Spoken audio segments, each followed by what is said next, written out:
I'm a specialist in world music and ancient music, including the traditions of the Middle East. I'm fascinated by ancient history and the manners and beliefs of pre-modern cultures. I'm also an environmental activist with several police arrests to my credit. I have a trial coming up on August the 5th. I am also an amateur economist. I've studied the doctrines of economy. I use the word doctrine advisedly, the doctrines of economics in a fair amount of depth, and have come to the conclusion, as have many people, that the core driver of the climate and ecological crisis is the global economy. And I have to agree with the lady who questioned Patrick on that. It's not something that it's not based on belief or opinion, this whole climate thing, and I don't believe that it is a conspiracy by the powers that be to mislead us. I think it's based hard and fast on the science and what the science has been saying for decades now. So, but that's not what my talk is about. So, here we go. Oh, sorry.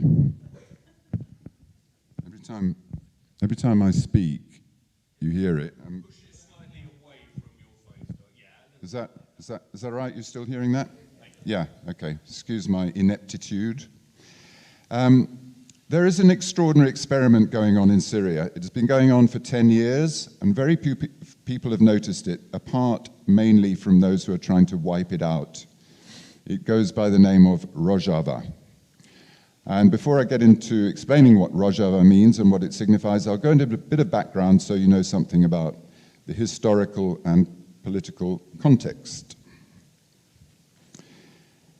The original inhabitants of the area, which includes northwest Syria, southeast Turkey, northern Iraq, and northwest Iran, are the Kurds. They have an ancient language, which is divided into four main dialects: Kurmanji, Sorani, Gorani, and Zazaki, each of which is related to Persian, as is Armenian also. The Kurds call themselves Kurdi. In historical references going back to ancient Sumeria, they have variously been called Kardi, Karduchi, Kurti, and Karti.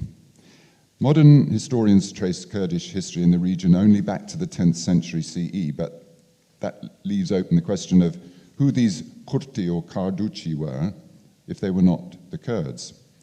Xenophon, in his well-known Anabasis, the account of the escape of the 10,000 Greeks from Persia following the failed coup attempt by Cyrus the Younger, Kurdish, his name was, who had employed them as mercenaries, relates that they encountered Kardi during their crossing of the Zagros Mountains, where the Kurds now live. This is 500 BCE we're talking about.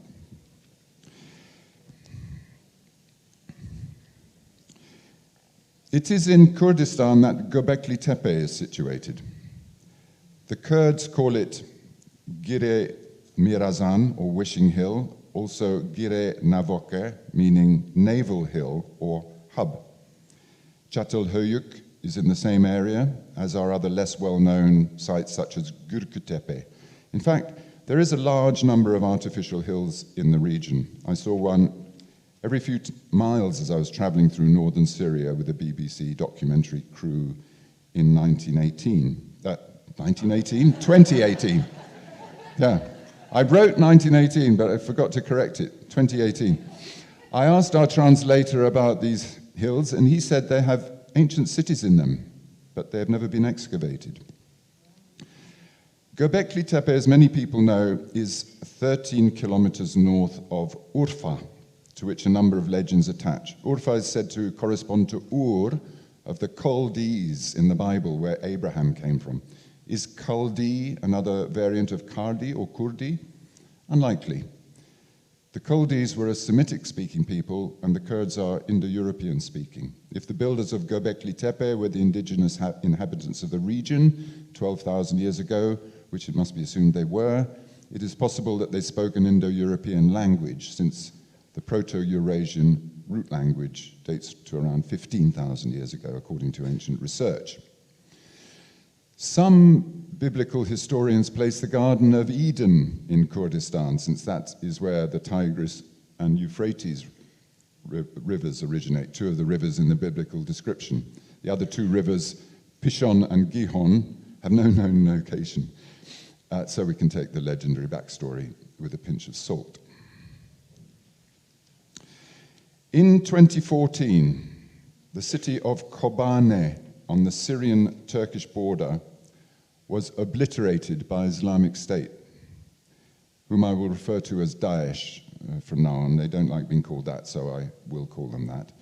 After the destruction of Kobane and the killing of thousands of Kurds by Daesh, as I say, the city was completely rebuilt in 2 years. I have myself seen Kurds constructing scaffolding towers at amazing speed, slotting one component onto another, shinning up them with no apparent health and safety concerns. They do love building. This may be a predilection inherited from the Göbekli Tepe culture, who can say. Moving on then, from the Garden of Eden and Pishon and Gihon to more recent times. The extent of the Ottoman Empire. The Ottoman Empire began with the fall of Constantinople in 1453. In this empire, there were no nation-states and no nations. Instead, there was a hierarchical system called in Turkish millet, which placed Muslims at the top, Orthodox Christians, Armenians and Jews lower down, and Zoroastrians and Yazidis without any rights at all. Since all Kurds were previously either Zoroastrians or Yazidis, a lot of them understandably converted to Islam in order to be in the top level of the hierarchy.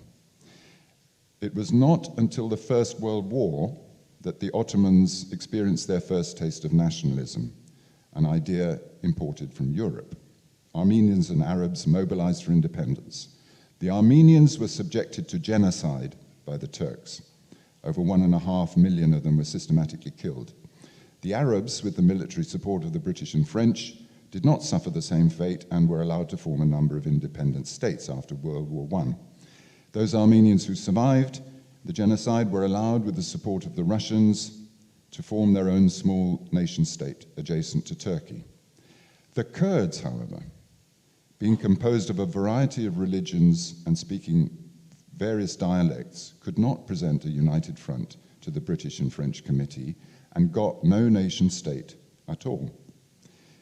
Despite numbering around 40 million and possessing a distinctive history, culture, and ethnic identity. This is an injustice that has yet to be remedied, but it provides a backdrop to the current story. The Kurds living in the countries now known as Turkey, Syria, Iraq, and Iran now found themselves at the bottom of the heap, politically and socially. They were minorities in every country where they lived. They were geographically and economically on the margins. They were disadvantaged, poor, and seen as inferior. It was inevitable that there would be a revolt. This came in Turkey in 1978 in the formation of the anti-capitalist Kurdish Workers' Party, or PKK, which took up violence against Turkish right-wing groups who were anti-Kurdish. The government responded by attacking Kurdish villages and making Kurdish language, dress, folklore, and names punishable by imprisonment. Does all this find an echo in the recent history of any other country you are familiar with? The British, for centuries and well into the 20th century, suppressed their Celtic minorities, the Irish, Welsh, and Scots, forbidding their language, customs, folklore, and names. The people of Britain's colonies were treated even worse. Wholesale slaughter, starvation, and other cruelties because they were considered racially inferior to the British, which, of course, really means the English. I have heard more than one Turk say that the Kurds are an inferior species, subhuman. This is how we used to think about the nations over which we had dominion. Perhaps there is more than a vestige of such an attitude in this country still. So, the Kurds rose up against their Turkish overlords. For 20 years, horrendous violence and atrocities were committed by both sides. Then in 1999, the leader of the PKK, Abdullah Öcalan, was captured in Nairobi by a combined CIA, SAS, and Mossad operation. He was on his way to South Africa at the invitation of Nelson Mandela. He was rendered to Turkey, where he was sentenced to death. The sentence was commuted to life imprisonment at the instigation of the European Court of Human Rights. Öcalan, like Mandela, has languished in prison on an island ever since. Unlike Mandela, he has been in solitary confinement for 23 years. And this is where my theme picks up. That's Imrala Island on the Sea of Marmara. In prison, Öcalan has done a lot of reading, and he has written a number of books. He is not allowed to write books, but he is allowed to make applications to the European Court of Human Rights, and so his books are written under that cover and published by the European Kurdish community. He has changed his opinions somewhat. He is still anti-capitalist, but he no longer thinks that the Kurds should be fighting for their own nation state. He sees the nation state as a bad idea, a form of imprisonment, in fact. Every time we salute a flag or express any kind of nationalist sentiment, we are, in effect, voting for our own suppression and domination by the state. We should be seeking to graduate from nationalism, not celebrate it. Öcalan's political theory is pretty simple. It is threefold. First, it should be based on feminism, on the empowerment of women. There is no freedom, he says, without women's freedom. Second, it should be based on complete inclusivity. There should be no centralized power structure. All decisions about the organization of society should be done at local level by citizens' assemblies. Third, it should be based on ecology. There is no possibility of life enduring for any society unless it takes care of the land and the natural environment. So, feminism, inclusivity, and ecology. In 2012, when Öcalan had been developing his ideas for a while, the Syrian revolution happened, and Syrian state authority collapsed. Bashar al-Assad released a number of Islamo-fascists from prison in the fond belief that they would help him re-establish order. They didn't. Instead, they fled over the border into Iraq, where they founded the Islamic State of Iraq and the Levant, Daesh, and began marauding and murdering the people there. Their primary target was the Kurds in the north. Meanwhile, back in Syria, the Kurds had decided here was the perfect opportunity to put into practice the ideas of Öcalan. So they did, operating from Afrin, a fertile and productive district in northwest Syria on the border with Turkey. You can see it up there. They formed a self-governing enclave, which they called Rojava, a Kurdish word meaning west, i.e. Western Kurdistan.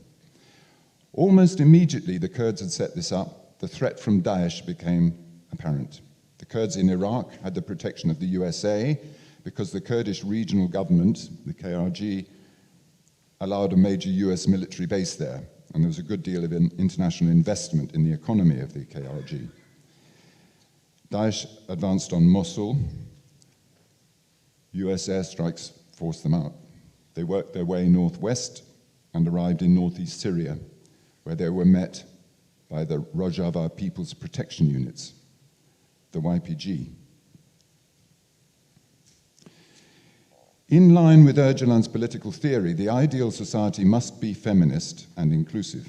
Consequently, the Rojava administration had formed two militias, the male YPG and its women's counterpart, the YPJ. That's, if I can remember my Kurdish, Yekinan Palestina Gel and Yekinan Palestina Jin. Gel means men and Jin means women in Kurmanji Kurdish. So these two militias worked in concert with each other, though I have to say that in my experience, the women are definitely in charge. Both militias were formed not only of Kurds, I don't know why I'm laughing, but they were, and they are.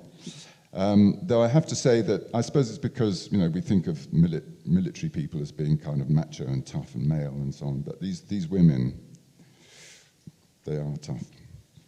Both militias were formed not only of Kurds, but also of Arabs, Armenians, Turkmens, Assyrians, that's Assyrians or Syriacs, not Arab Syrians, and anyone else who happened to be living there and wanted to fight to defend the Rojava revolution.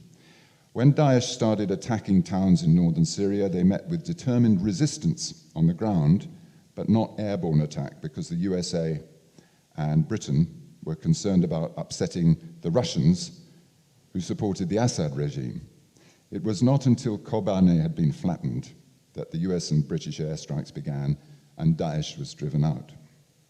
The war continued for the next 4 years. The Assad regime, despite its brutal destruction of rebels elsewhere, tolerated the Syrian Democratic Forces, the Rojava militias, and has so far not acted to reclaim the area for the regime. The two parties are in an uneasy standoff at the present time. Why does all this matter, and why am I telling you about it? It matters because Rojava is the only place on earth where a feminist, egalitarian, truly egalitarian, environmental, anti-capitalist system is in place and is so far succeeding. An unusual set of circumstances has made this possible, driven by the desperation of the Kurds for some sort of autonomy. But it is a model which could hold the key to the future survival of humanity. I am not exaggerating. There is no other place on earth where all these values are written into the Constitution and observed by everybody from top to bottom. The big powers in the world, the USA, China, Russia, have self-aggrandizement as their main agenda. Consequently, they will compete with each other for scarce resources, for economic power, for industrial and military might, until there's no world left to fight over. The greatest threat to humanity is global warming and the sixth great extinction. And if there are any skeptics left on that, come and talk to me afterwards. Spirituality is not going to save us, and neither are the Anunnaki. Sorry to have to disappoint you. But the current paradigm in which we are living is not designed to deal with these Gaian-scale threats. The Rojava model is, because of the values it espouses. Now, as regards capitalism, who here is an anti-capitalist? I'm an anti-capitalist.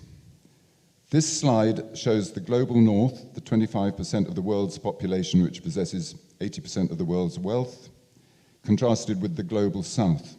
That's the red part. As you can see, Australia and New Zealand are part of the global north, but you can't put too much complication into a title. The 75% which possesses 20% of the wealth. That's the global south. In my view, capitalism is like a tumor that seeks only its own growth at the expense of everything else. It can't last because it is based on perpetual growth, and it will kill its host along with itself. As any child can understand, perpetual growth is not possible in a closed system. The Earth is a closed system. You cannot have perpetual growth. At some point, the whole thing is going to fail. It has failure baked in, essentially. Marx criticized capitalism, correctly in my view, because of the gross injustice of the means of production being in the hands of a small elite and the majority living in virtual slavery and abject poverty. He was right to think that. But he missed the real danger, and so did those who adopted his thinking. The real danger is human beings themselves, those of us who live in this extractive culture that regards the natural world as something to be subordinated, exploited without limit, and otherwise ignored.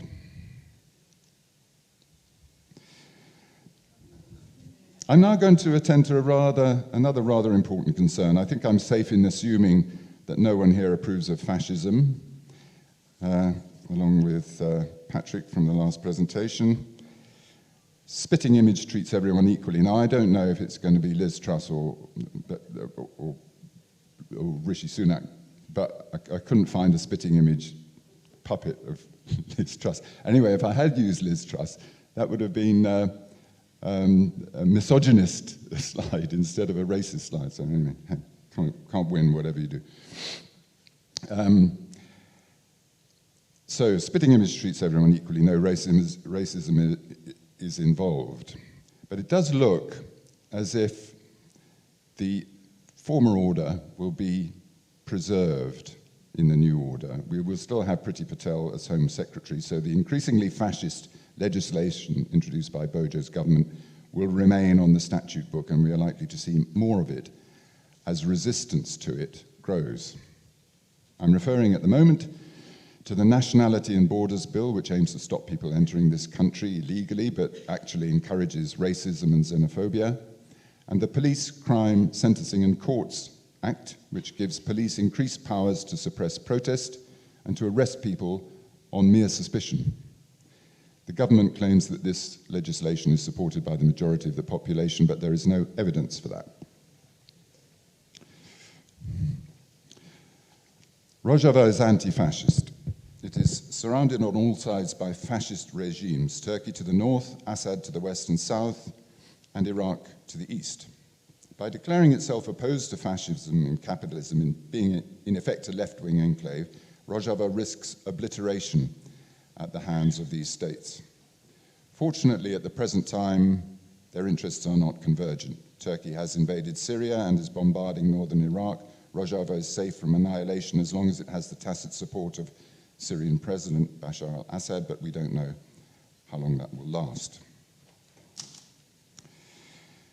Meanwhile, back in Britain, we are facing the likelihood of mass rebellion this autumn as prices and inflation soar and millions are unable to pay their bills. Things are now very different from how they were in 2019. This rebellion, as it gathers confidence, will demand more equal distribution of wealth and the abolition of an economic system which demands growth so that the already wealthy can be further enriched and the rest of us struggling to get by. As central government loses control due to this rebellion, will there be organisation in place to set up an alternative? With a post-growth economy and fairer wealth distribution, it would be possible for Britain to meet its net zero targets by 2030. With a growth economy, net zero will be impossible even by 2050, which is in any case far too late, as we are set to exceed a 1.5 rise by 2025, according to the World Meteorological, that's hard to say, the World Meteorological Organization. Now, people have come to me and said, you know, this global warming is not true because we had the highest temperatures on record in whenever it was 1930 something. That was an isolated anomaly. The highest temperatures that have been recorded in the last 100 years have all been in the last 10 years. We had the highest temperature ever recorded in this country 4 days ago. That looks set to continue. I wish Patrick was right. I really, really, from the bottom of my heart, wish he was right. But that is not what the evidence is showing. I will end now by recounting my daughter's story, then hopefully we'll have time for questions. Yeah. Here we go. 2 days after her mother died in 2012, Anna dragged me off to the anarchist book fair in London. I kept seeing her mother coming down the stairs or coming around a corner. One of the main things I remember was a workshop taking place on Rojava, which had just been started in Syria and was all the news in the community of the far left. I had no idea what it was at the time. Anna gave me books and pamphlets every so often, the political ideas of Öcalan and so on. I wasn't hugely interested, but tried to keep abreast of the subject. It came as no surprise when in early 2017 she announced she was going to Rojava to serve as an international volunteer with the YPJ, the Women's Protection Units. Her main focus in life, since before her mother's death, was left-wing politics, activism, helping the Calais refugees, resisting the open coal mine at the Hambach forest in Germany, hunt sabotage in England, just to name 3 out of dozens of examples. She succeeded in crossing clandestinely into Syria from Iraq. She joined the Internationalist Commune and trained as a YPJ fighter, picking up fluent Kurdish in a matter of months. She saw some action in Raqqa and Deir az-Zor, but these were mop-up operations as Daesh had been effectively neutralized in northern Syria by then. I should mention that I knew nothing about this. nor did her friends and family. I was extremely concerned about her safety, as the Turks were shelling Rojava periodically, and 12 YPJ fighters had been killed by a Turkish bombardment on the day she flew out. I expressed this concern to her. Next time I had the chance to speak to her on the phone, she merely said, "Dad, there's nothing I can do to reassure you." I trusted to luck that she would come back safe and sound after a year, as she had promised. But I was getting the impression she was getting so fond of the Kurds and the Rojava revolution that her return was looking less likely.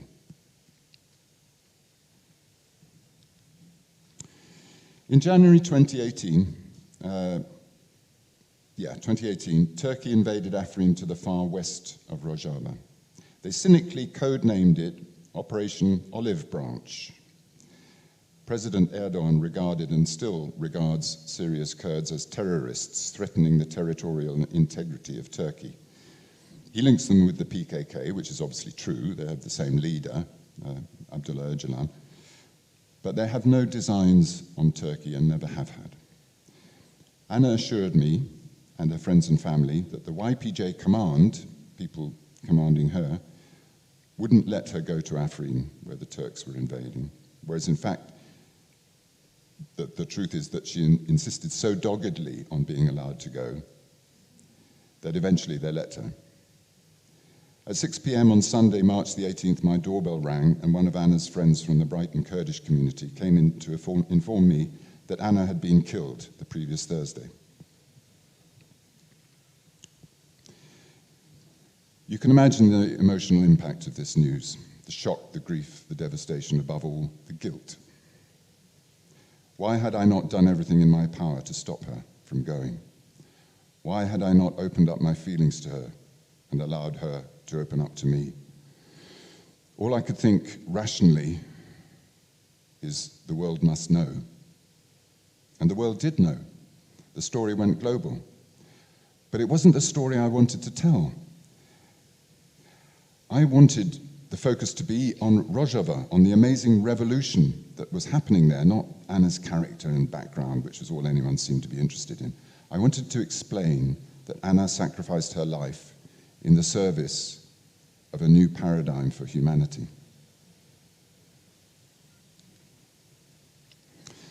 The old paradigm that we have been in service to for thousands of years is based on a massive deception. It's basically a protection racket. It offers safety and prosperity backed by state violence. It favors a small number of powerful elites who place their own self-interest above planetary welfare and above social welfare. The Rojava model, by contrast, dispenses with centralized control altogether and provides well-being for all within ecological limits. It is no surprise that all the regimes in the region regard Rojava as an existential threat.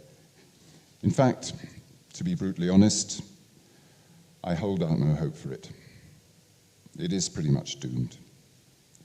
Turkey is known to commit atrocities, war crimes, and human rights abuses, which is why the EU won't let it join. Turkey has recently resumed and intensified its attacks on the Kurdish communities in Syria, Iraq, and Iran, including the use of chemical weapons such as white phosphorus, which burns skin and lungs and can't be washed off because water only makes the agony worse. President Assad of Syria has a closely similar record. As soon as he decides the time is right, he will move into Rojava and snuff it out, and the Kurds will once again be bottom of the pile.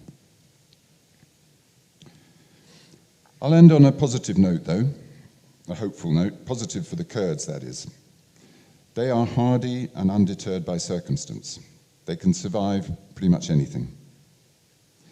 When I was in Rojava with the BBC film crew making a documentary about Anna, I never saw a single sad or anxious face. Amazing.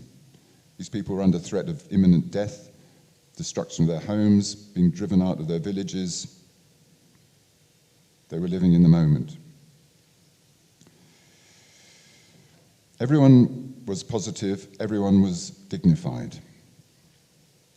As the global economy and political world order move inexorably towards collapse because of unrestricted industrial growth, resource extraction, environmental obliteration, and the effects of global warming on all the resources and supplies that we need. Those who are hardiest and have fewest needs will be the ultimate survivors, not us. The Kurds have a saying that they have no friends but the mountains. The mountains will still be there after humanity's meltdown, and so, I venture to hope, will the Kurds. So that concludes my talk. Thank you very much, ladies and gentlemen, for listening, for your attention. If you have any questions, I'd be happy to hear them and to possibly answer them even. Dirk.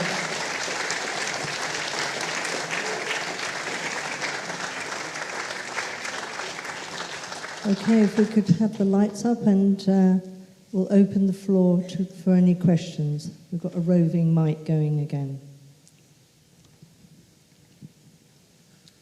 We have a gentleman at the back there.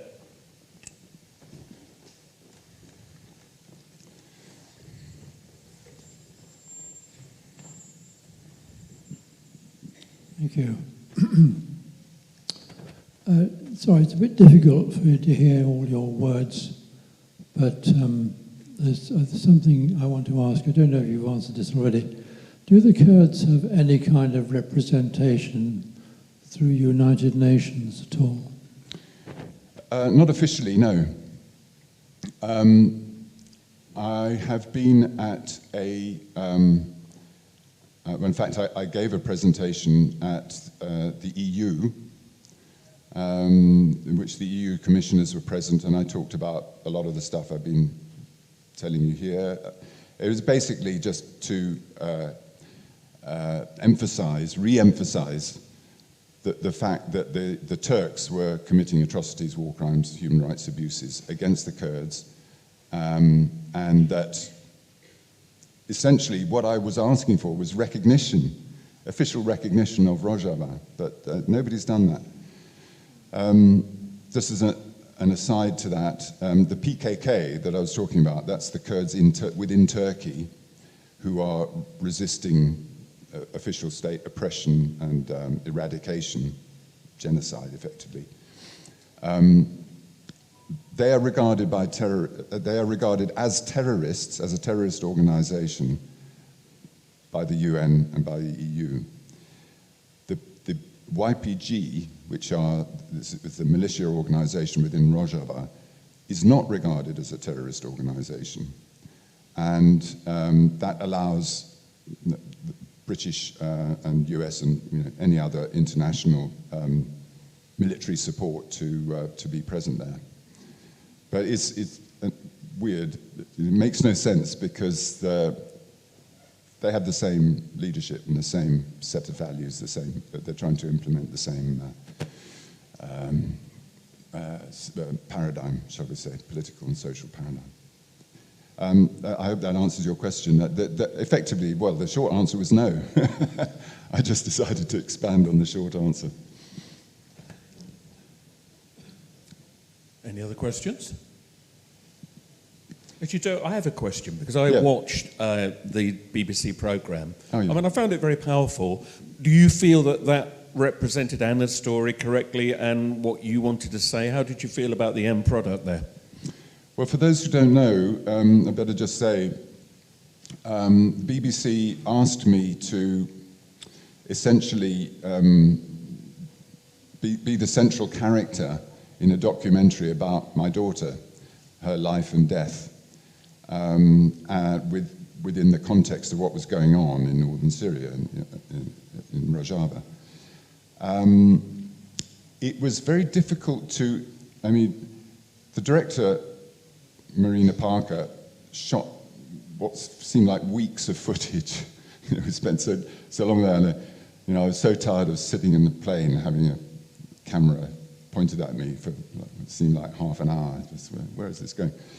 But she wanted, the way she was doing, she didn't work to a script. What she was trying to do was find a theme from all the interviews. I mean, there were loads of interviews that were never used, which I thought were actually much more powerful than the ones that were used. But what she was trying to do was extract a theme which would,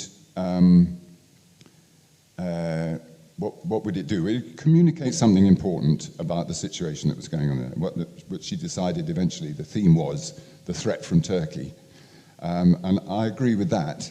I think there are lots in the film that was probably, I would have done differently, but I'm not a film director.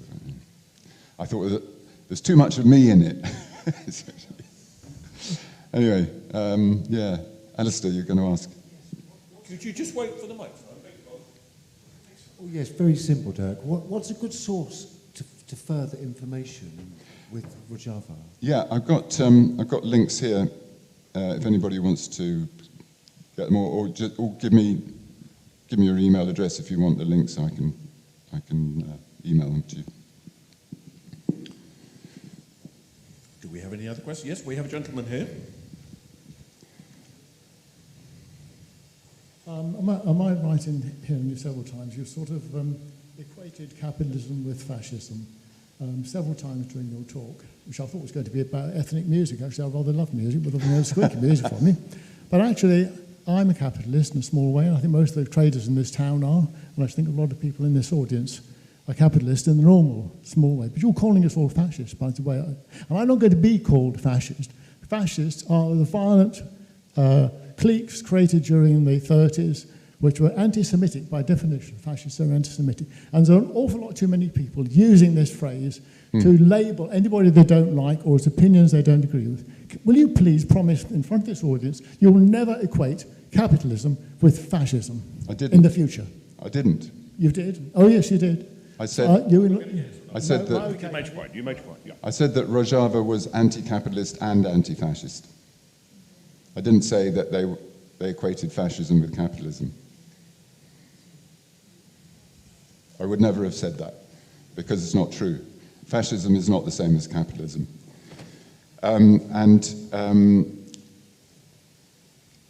What I'm talking about, I'm using capitalism as a kind of shorthand, really, for industrial growth capitalism and resource-depleting capitalism, and basically unregulated growth capitalism. That's what I'm talking about, because that's the model we have. That's the economic model we have at the moment. I'm not talking about people who are lifestyle businesses, small businesses, or who don't have growth baked into what they're doing. I don't know if that mollifies your feelings at all. I think that's clear. Thank you. Right. We have a lady here. Hi there, my name's Kiana. I'm gatekeeper shaman for this community. Thank you very much for your... Sorry, thank you very much for your talk. In the spirit of Hiwa, which is hope, I'd like to assure you that Rojava, whatever happens, will continue to manifest in this community, because there's lots of 70 different types of religion in this community, and many of them are organising to form things like citizens' assemblies. And we teach internationally, so a lot of the shaman go out, we're specialists in trauma, and we go out internationally and we talk about Rojava in our shamanic circles. So I just want you to know that, you know, whatever happened, Anna's legacy lives on. Thank you very much. That wasn't a question, but thank you very much. Yeah, thank you. Okay, any last questions? Okay. We can knock off early. One more. Yeah, a little bit. Oh. Yeah, so we got someone there first, right? I should come down. You got more? Got it the right way around.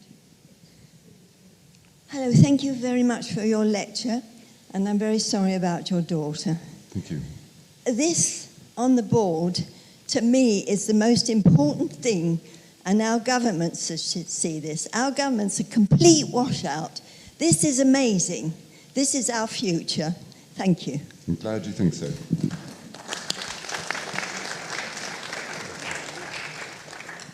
So, questions down here? Bear with me. We get to get some exercise here, don't we? Here we go. Firstly, I'd like to commend... Okay. Firstly, I'd like to commend your brave daughter. You really moved me with her story. And secondly, I would like to thank you so much for talking common sense about global warming and not a load of conspiracy rubbish. As a lifelong environmentalist, I commend you. Thank you very much. Oh, lots of support here. Nobody's really challenging me on anything, which is okay, I guess. Or apart from the gentleman over there, but. Okay, so I think that's it, Dirk. And yeah, may Anna's and the Kurdish legacy live on and give us hope that there is a more positive future for us all, actually. Thank you. Another big hand, please.